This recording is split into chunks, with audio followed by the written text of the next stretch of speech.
Pour moi, la sensibilisation, ça peut être à la fois une sensibilisation scientifique, comme des sorties nature, des choses qui se font pas mal dans mon association. Mais je suis persuadée aussi que l'art a un rôle très important à jouer là-dedans, parce que ce qui fait vraiment changer les gens, c'est qu'ils ressentent des émotions. À voix haute pour la biodiversité, c'est le podcast de l'association Humanité et Biodiversité, où la parole des jeunes fait la différence. Aujourd'hui, écoutez l'intégralité du témoignage de Valentine Verschelde, écologue à l'association Loire et Nature Environnement et lauréate du concours à voix haute pour la biodiversité. Découvrez son parcours, l'origine de son engagement, ses réflexions sur la transition écologique et les projets qu'elle porte pour notre avenir et le bien commun. Je suis Valentine Verschelde, j'ai 25 ans. Je suis actuellement écologue dans une association naturaliste spécialisée dans les oiseaux.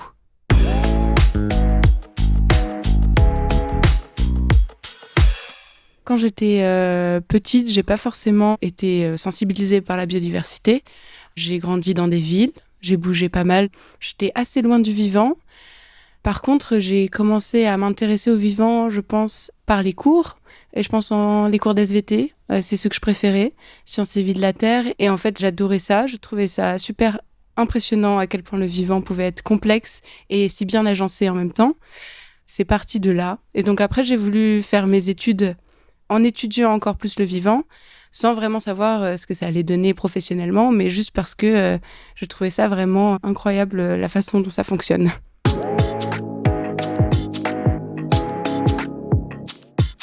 J'ai fait des études d'ingénieur après le lycée, parce que voilà, j'avais des bonnes notes, et donc c'est des chemins, on va dire, assez... on se pose pas trop la question et on va vers ce qui est le plus général. Mais dans mes études d'ingénieur, je voulais m'orienter en biologie, donc j'ai fait option génie biologique. Et j'avais une autre option dans mon parcours qui était riche en sciences humaines. Donc j'avais à la fois des cours de biologie et à la fois des cours d'histoire, de philosophie, d'épistémologie des sciences, de sociologie. Et ça, c'était vraiment super intéressant, parce qu'à la fois, j'apprenais le fonctionnement du vivant et je me posais les questions sur le rapport qu'a l'ingénieur au vivant. Est-ce que ce rapport, il est bien ? Est-ce qu'il faut le repenser ? Et au fur et à mesure de mes études, clairement, j'étais pas du tout en accord avec la vision qu'on a actuellement du vivant, en tout cas la vision qu'a l'ingénieur du vivant, qui considère le vivant comme une matière inerte qu'on peut contrôler, qu'on peut exploiter, et en fait qui oublie totalement la vie. Donc moi, je voulais pas aller là-dedans. Je savais pas trop ce que je voulais faire non plus, mais au fur et à mesure, du coup, je me suis un petit peu ouverte à ce qu'il y avait dans la nature. Je me baladais et j'ai appris les chants des oiseaux. Ça m'a beaucoup plu comme exercice parce que c'est un exercice musical. En parallèle de ces expériences qui m'enrichissaient sur le point de vue scientifique, où j'apprenais différentes espèces et le fonctionnement des écosystèmes, j'avais toujours ces sciences humaines et qui continuaient d'aller dans le sens en fait de ma réflexion, qui appuyait mes propos, avec une façon en fait de voir la technique, une façon de voir le vivant qui allait dans le sens de ce que je voulais faire. Donc l'aspect collectif, l'aspect à la fois sciences humaines et mes expériences professionnelles que j'ai eues à la fin de mes études, ça a été vraiment un moment, je pense, très important dans ma prise de conscience. D'être dans un environnement où il y a de la vie, ça me semble très important, d'avoir... plus que des espaces verts, d'avoir un accès à la nature. Je trouve ça essentiel dans le milieu où on vit, parce que j'ai l'impression que si il n'y a plus de vivant autour de nous, en fait, il nous parle plus, et d'une certaine manière, on peut pas y répondre. Du coup, on devient plus sensible, et du coup, en fait, on arrête de se poser des questions sur le préserver, parce que ça ne nous intéresse plus, parce qu'on l'a totalement rayé de notre vie. J'ai l'impression que les gens qui s'engagent, c'est les gens qui aussi... ont envie de s'engager parce qu'ils ont des valeurs, mais parce qu'ils ont été touchés d'une certaine manière par la beauté du vivant. Moi, je pense que c'est plutôt cette manière-là qui m'a fait un petit peu changer de direction. C'est pas que j'avais des valeurs politiques fortes quand j'étais en première année d'études, pas du tout. C'est parce que j'étais passionnée par le fonctionnement du vivant, que lorsque je me baladais dehors, j'étais impressionnée par le fonctionnement des différentes espèces, l'équilibre qu'il y avait, comment c'était super bien pensé, et à quel point c'était beau. Et d'un point de vue scientifique et d'un point de vue aussi artistique, ça me touche, et ça touche beaucoup de gens. Et je pense que voilà, faut se laisser toucher par le vivant pour ensuite qu'il y ait cette envie de le préserver. Et je me suis demandé si je pouvais pas, au final, faire converger mon métier dans ce domaine-là. Et j'ai découvert très tardivement le métier d'écologue. J'adorais mes études, j'étais dans un super cercle et je sentais en fait la fin de mes études arriver comme la fin d'une époque heureuse parce qu'en fait je savais vraiment pas où aller ensuite et c'était terrifiant. Donc je faisais des recherches et je pense qu'à un moment, par désespoir, je suis allée sur UNICEF et j'ai tapé des mots-clés préservation de la biodiversité et en fait je n'avais jamais entendu parler de ce métier-là avant et en fait je me pose la question pourquoi ce métier est pas si connu au final parce que c'est un métier très important. Je sais pas, ça a résonné en moi, c'était assez clair que c'était quelque chose que je voulais faire. L'écologue, c'est une personne qui s'est spécialisée dans un domaine en particulier. Alors, il peut être généraliste, il peut connaître un petit peu le fonctionnement des écosystèmes, des milieux, mais il peut aussi être spécialisé dans les oiseaux, dans les mammifères, dans la flore. Et par ces connaissances-là, il va mener des études qui vont viser à préserver la biodiversité en allant dans le sens du vivant et pas en allant contre le vivant. Et c'est ça qui me plaisait, en fait. C'était d'apprendre sur le vivant, mais pas pour apprendre comment le contrôler par la suite, mais pour aller dans son sens, en essayant de le préserver au maximum possible.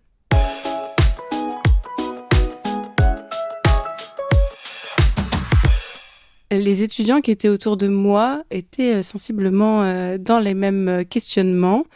On est allés un peu tous dans des directions différentes, ce qui est assez rigolo.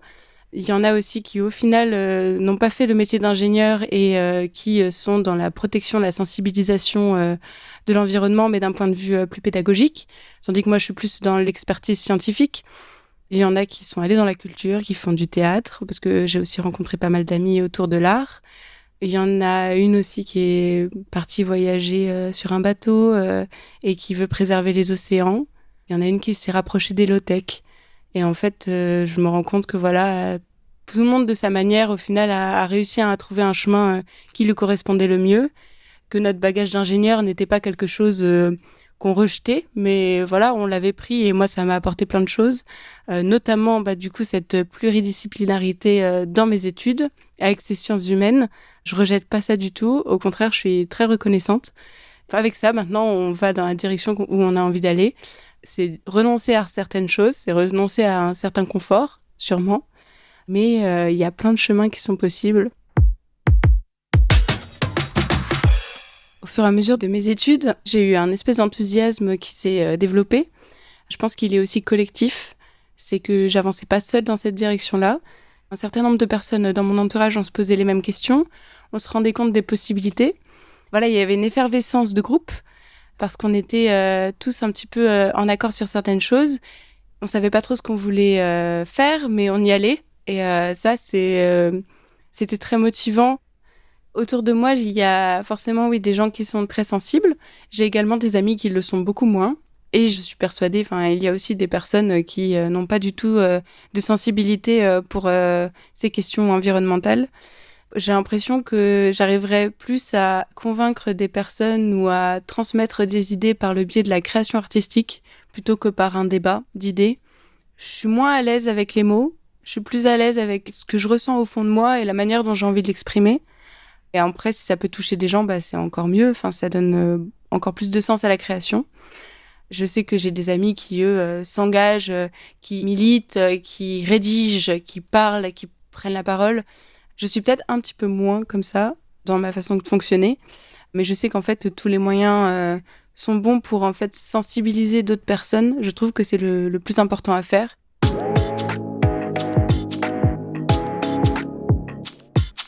Moi, j'ai eu la chance de me poser des questions. Je pense qu'il y a certaines personnes qui n'ont pas cette chance-là, qui font moins d'études, qui se mettent à travailler directement et qui ont moins de liberté de penser, malheureusement. Et je pense qu'en fait, on est tous concernés dans la mesure où ce qui arrive, ça arrivera à tout le monde. Pour moi, la sensibilisation, ça peut être à la fois une sensibilisation scientifique, comme des sorties nature, des choses qui se font pas mal dans mon association. Mais je suis persuadée aussi que l'art a un rôle très important à jouer là-dedans. Parce que ce qui fait vraiment changer les gens, c'est qu'ils ressentent des émotions.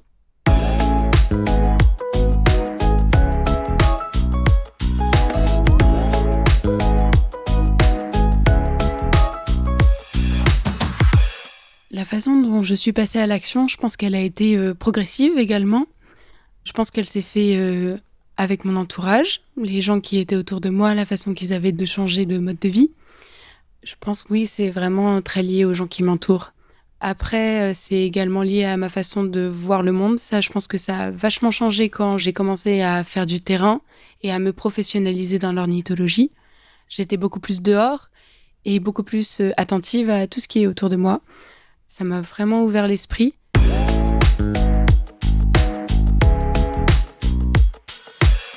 Le fait d'être plus attentive à ce qui m'entoure, ça m'apaise en quelque sorte. Ça ajoute un petit peu de lenteur autour de la frénésie de nos quotidiens.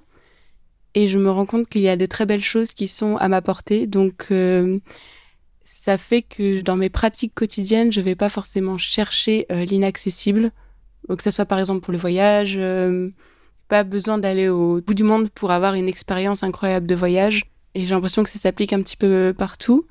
Alors, il y a des actions que j'ai intégrées à ma vie, des changements de façon de se transporter, par exemple, également pour l'alimentation. Je ne suis pas végétarienne, mais je n'achète pas forcément de la viande, j'en mange de temps en temps.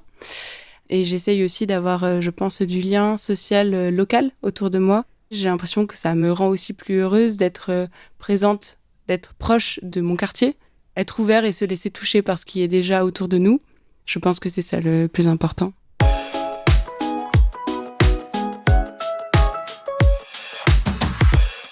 Aujourd'hui, je suis salariée dans une association à Orléans, Loire et Nature Environnement. Donc, c'est une association de protection de la nature. Cette association, elle fait à la fois de la sensibilisation à l'environnement. Donc, il y a des animateurs qui vont sensibiliser les scolaires. Ça peut être également des entreprises.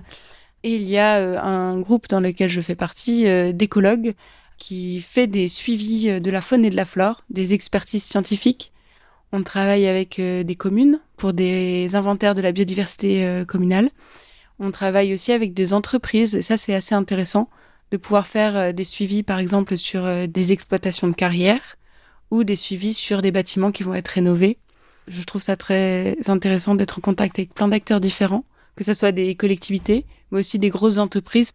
On travaille également avec des agriculteurs et je trouve que voilà, c'est ça qui fait la richesse de cette association et de beaucoup d'associations de protection de l'environnement. C'est d'être en contact avec plein d'acteurs locaux différents parce que c'est comme ça qu'on sensibilise. Si on s'adressait qu'à des personnes qui étaient déjà convaincues qu'il faut préserver l'environnement, et ben du coup, il y aurait moins d'utilité, je pense, de cette association. Déconstruire énormément d'idées reçues, je pense que c'est aussi un rôle des associations de protection de l'environnement parce que malheureusement, il y a beaucoup de méconnaissances.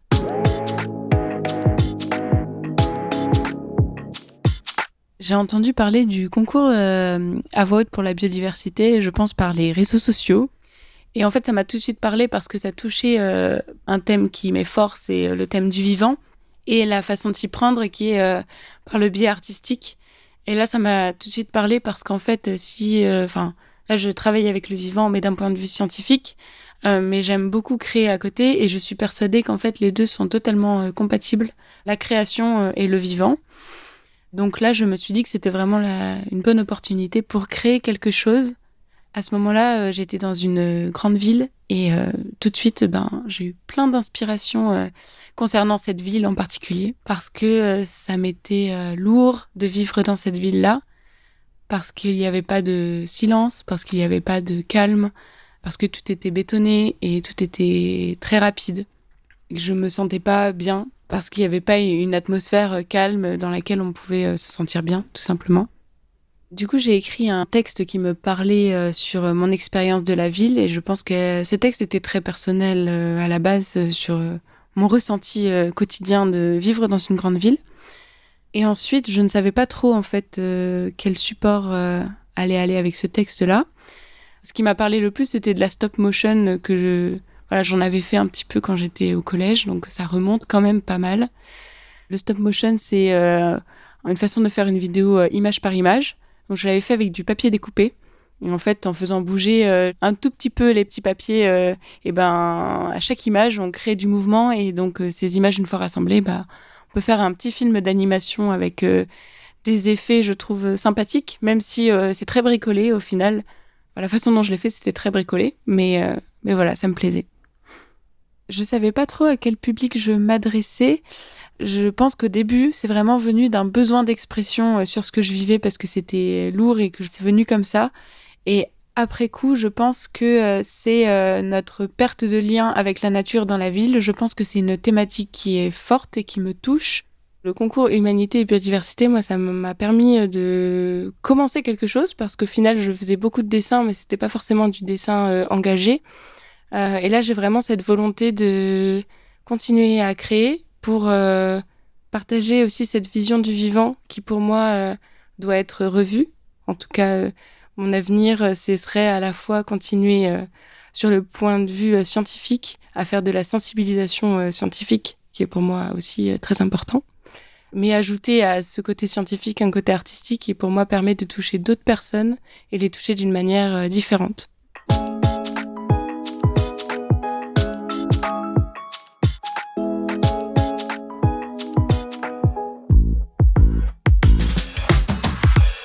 La façon dont on peut transmettre une idée, c'est pas forcément par des discours.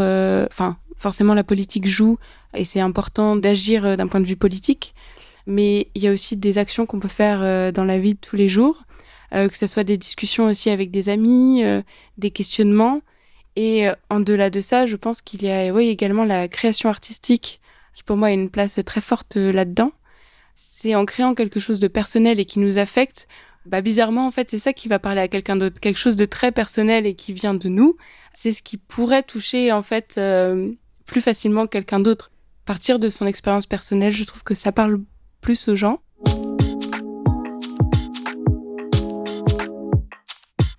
Je pense que d'un point de vue général, les personnes qui n'ont pas accès à la nature parce qu'elles vivent dans des grandes villes sont coupées de quelque chose qui est quand même très beau et peuvent oublier en fait cette beauté-là. Et cette beauté-là, c'est dommage de la retrouver seulement quand on pose des vacances pour aller faire une randonnée. En fait, je pense qu'on devrait être en lien avec la nature tout le temps. Je conçois qu'il y ait des limites, évidemment, il faut loger les personnes, etc. Mais retrouver en fait un espèce d'équilibre entre la cohabitation entre l'homme et la nature, ça me semble être vraiment un sujet central parce que je suis persuadée que c'est en étant touché par la nature qu'on a envie d'agir. Et donc pour être touché par la nature, il faut encore qu'elle soit là et qu'elle soit accessible à tout le monde. Et c'est un peu le problème des grandes villes.